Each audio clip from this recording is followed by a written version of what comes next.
என் அன்பு குழந்தையே, உனக்கான நல்ல விஷயங்களை செய்து கொடுப்பதற்காகவே உன் தாயானவள் இன்று உன்னை தேடி வந்திருக்கின்றேன். என் தங்க குழந்தையே, பெண்ணால் உன் வாழ்க்கையே கேள்விக்குறியாக இருக்கின்றது. கணவனை இழந்த அல்லது கணவனை விட்டு பிரிந்த ஒரு பெண் உன் வாழ்க்கைக்கு சூனியமாக நின்று கொண்டிருக்கின்றது. உன் அம்மா சொல்கின்ற விஷயம் யாரை பற்றி என்று முதலில் நான் சொல்லிவிட்டேன். அவர்கள் யார் என்பதனை நீ நிச்சயமாக அறிந்து கொள்வாய் என் தங்கமே. இவர்களால் உன்னுடைய வாழ்க்கை இன்று நடந்து கொண்டிருக்கின்ற போராட்டங்கள் உன்னால் தாங்கிக் கொள்ள முடியாத போராட்டமாக நின்று கொண்டிருக்கின்றது. வாழ்வா சால்வா என்ற மனநிலையில் என் பிள்ளை நீ இப்போது இருந்து கொண்டிருக்கின்றாய் அல்லவா என் தங்கமே. அவர்கள் தங்களின் வாழ்க்கையை தொலைத்து விட்டார்கள். அதற்காக மற்றவர்களின் வாழ்க்கையை நன்றாக வாழ்வதில் அவர்களுக்கு விருப்பமே இல்லை. அதாவது தனக்கு வாழ்க்கை நன்றாக இல்லை என்றவுடன் மற்றவர்களும் நம் முன்னால் சந்தோஷமாக இருந்துவிடக் கூடாது என்று நினைக்கின்றார்கள். அவர்களினுடைய வாழ்க்கை அவர்களுக்கு கேள்விக்குறியாக நிற்கும் பொழுது அவர்களின் முன்னால் இன்னொருவர் சந்தோஷமாக இருந்தால் அதை அவர்கள் மனது ஏற்றுக்கொள்ள மறுத்து நிற்கின்றது. இவர்களை தேடி வேறு எங்கும் அலைய வேண்டாம். உன்னுடைய குடும்பத்தில் இருக்கின்ற ஒரு பெண்தான் நான் சொல்லக்கூடிய அந்த பெண்தான் நான். அவர்கள் செய்ததில் பாதி தவறு பாதி சரி என்று உன் அம்மா நான் சொல்வேன்.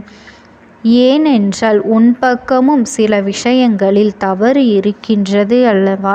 நான் அப்படி என்ன செய்தேன்? எல்லோரும் நன்றாக இருக்க வேண்டும். அவர்கள் வாழ்க்கை இப்படி ஆனதை நினைத்து நானும் தானே வருத்தப்பட்டேன்.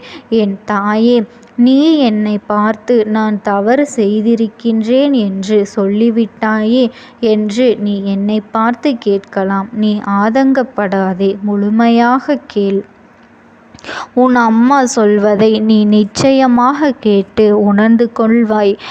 அவர்களினுடைய வாழ்க்கை இந்த கோபத்திற்கும் உன் வாழ்க்கையில் பழிவாங்க வேண்டும் என்று நினைத்த அந்த எண்ணத்திற்கும் என்ன காரணம் என்பதனை நீ புரிந்து கொள்வாய் என் தங்க குழந்தையே.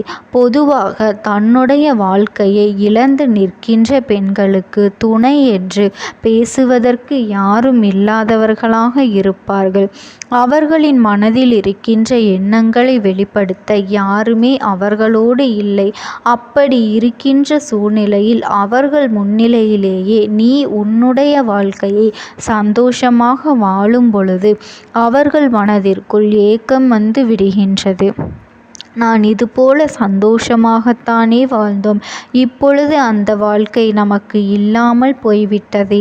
நமக்கு இந்த விஷயங்களையெல்லாம் இவர்கள் ஞாபகப்படுத்தாமல் இருக்கலாமே என்றுதான் அவர்கள் நினைக்கின்றார்கள்.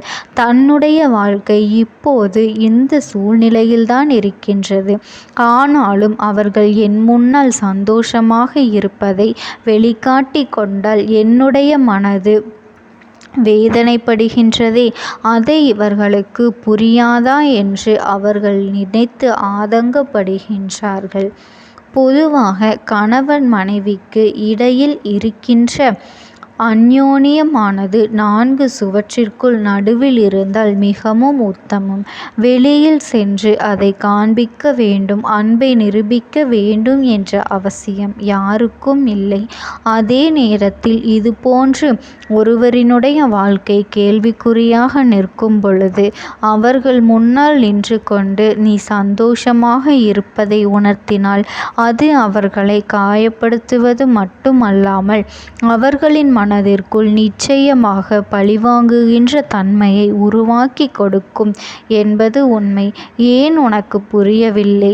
இன்னொரு விஷயத்தில் பார்த்தால் அவர்கள் நினைக்கலாம், நம் வாழ்க்கைதான் இப்படி ஆகிவிட்டதே, அவர்களாவது சந்தோஷமாக இருக்கட்டும் என்று பெருந்தன்மையோடு நினைக்கலாம் அல்லவா?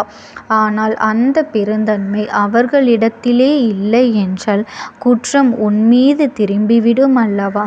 நீ இந்த வாழ்க்கையை எப்படி வாழ்கின்றாய், நீ என்னவெல்லாம் செய்கின்றாய் என்பதனை கண்காணிப்பதே அவர்களின் வேலையாக மாறிவிட்டது. அது மட்டுமல்லாமல் நீ எங்கெங்கு செல்கின்றாய், என்னவெல்லாம் செய்து கொண்டிருக்கின்றாய் என்று உன்னை பற்றியே எப்பொழுதும் அவர்கள் சிந்தனை செய்து கொண்டு இருக்கின்றார்கள். அதோடு அவர்கள் நிறுத்திவிடுவது கிடையாது. நீ யார் யாரிடமெல்லாம் பேசுகின்றாய், உன்னுடைய ஆடைகள் எப்படி இருக்கின்றது, நீ அணிந்து கொண்டிருக்கின்ற நகைகள் என்ன, உன்னுடைய பேச்சுக்கள் என அத்தனையும் கவனித்து இப்பொழுது நீ என்னவெல்லாம் செய்து கொண்டிருக்கின்றாய் என்பதனை உன்னை பார்த்து மற்றவர்களிடம் குறை சொல்வதையே பேசி கொண்டிருக்கின்றார்கள். உன்னை குறை சொல்வதே அவர்களின் வேலையாக வைத்து கொண்டு இருக்கின்றார்கள்.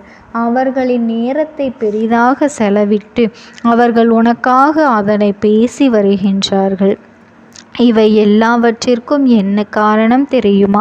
கணவனை இழந்த அவர்களுக்கு நீ நல்ல உறுதுணையாக நட்பாக இருந்திருப்பாயானால் நல்லது, நல்ல ஆறுதலாக இருந்திருப்பாயானால் இத்தனை பிரச்சனைகளும் உன் வாழ்க்கையில் வந்திருக்காது.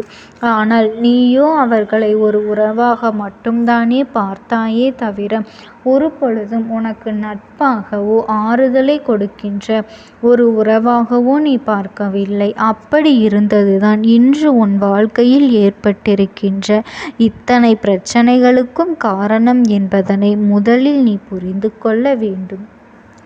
உன் வாழ்க்கையில் சில நேரங்களில் சில விஷயங்கள் நடப்பதற்கு இவர்களே காரணமாகவும் இருக்கின்றார்கள். ஆரம்பத்தில் உன்னுடைய வாழ்க்கையை நினைத்து நீ மிகப்பெரிய துன்பத்தில் இருந்திருக்கின்றாய். அப்பொழுதெல்லாம் அவர்கள்தான் உனக்கு உறுதுணையாக இருந்திருக்கின்றார்கள். ஆனால் இன்றோ அவர்களின் வாழ்க்கை தலைகீழாக மாறிய பொழுது அவர்களுக்கு என்ன செய்வதே என்றே தோணவில்லை. மனதளவில் பாதிக்கப்பட்டதினாலோ என்னவோ உன்னுடைய சந்தோஷத்தை அவர்களால் ஏற்றுக்கொள்ள முடியவில்லை. அவர்கள் இந்த வாழ்க்கையை இப்பொழுதே முடித்து கொள்ளலாம் என்று நினைத்த காலமும் உண்டு. ஆனால் அவற்றையெல்லாம் இப்பொழுது தாண்டி வந்து எப்படியேனும் நாம் வாழ வேண்டும் என்று நினைத்து கொண்டு அந்த மனநிலையில் இருக்கும் பொழுதுதான் உன்னால் முடிந்த அளவிற்கு நீ அவர்களுக்கு ஆறுதலை கொடுத்திருக்க வேண்டும்.